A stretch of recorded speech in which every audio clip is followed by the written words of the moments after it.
Kwa jina mimi naitwa Upendo Wela, mkuu wa wilaya ya Tabora, kwa maana ya Tabora Manispaa.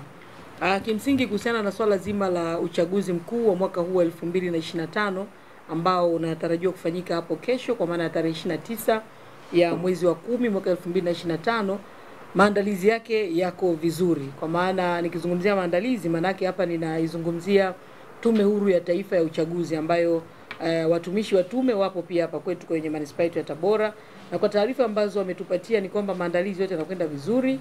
Kwa maana ya wasimamizi tayari wameshapata semina, lakini makarani wameshakula viapo na tayari wameshaelekezwa kuelekea kwenye maeneo ambayo wanatakiwa kwenda kusimamia uchaguzi huu.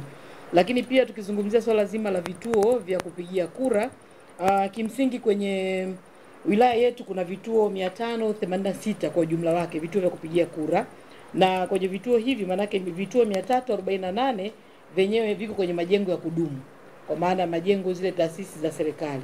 Lakini vituo 238 venyewe ni vituo vya wazi ambavyo vimeainishwa kwenye maeneo ya wazi na vitajengwa kwa namna ile ambayo mwongozo wa tume umetolewa. Kwa hivyo na venyewe maandalizi yake yameendelea, tayari vimekwisha kuanza kujengwa na vingine vinaendelea kujengwa.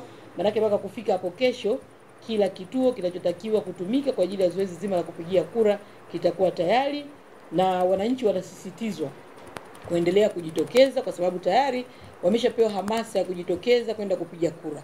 Kwa hivyo kwa utayari huu na matayarisho haya ambayo nimekwisha kuyaeleza, bado tunawasisitiza kwamba kujitokeza kwa muda ule ambao umeainishwa na Tume Huru ya Taifa ya Uchaguzi, ambayo ni kuanzia saa 1 asubuhi vituo vitakuwa wazi mpaka majira ya saa 10 jioni.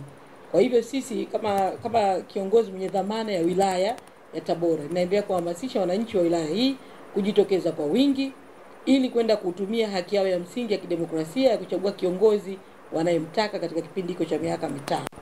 Na tukizungumzia katika swala zima la usalama, pia usalama umeimarishwa. Tukizungumza na vyombo vyetu vya usalama katika ngazi ya wilaya, kila mmoja amejipanga katika eneo lake kuhakikisha kwamba wananchi wote wanatoka katika hali ya amani, wanakwenda kupiga kura na wanarudi katika maeneo yao katika hali ya amani na utulivu.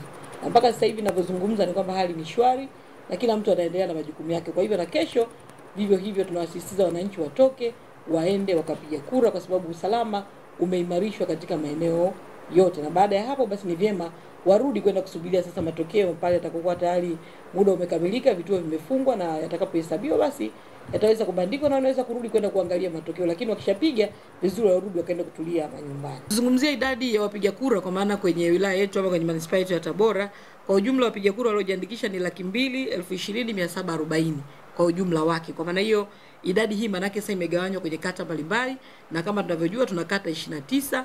Kwa hivyo idadi hii ya wapiga kura imegawanywa kwenye kata hizo, na kila mmoja aliyokwisha kujiandikisha manake tayari ile orodha ya wapiga kura ilikwisha kubandikwa kwenye vituo mbalimbali. Kwa hivyo kila mtu akienda sehemu aliyojiandikisha obviously atakuta jina lake pale na kituo alichopangiwa kwa ajili ya kwenda kupiga kura. Kwa hiyo akishakuta jina lake manake ndio sehemu sahihi ambayo yeye anapaswa kupigia kura, na ni muhimu kwenda kufanya zoezi hilo. Kimsingi kama nilivyosema pale awali, kwa mujibu wa taarifa ya wenzetu sasa wasimamizi wa Tume ya Taifa ya Uchaguzi, taarifa ambayo wameipatia ofisi yangu ni kwamba tayari vifaa wamekwisha kupokea.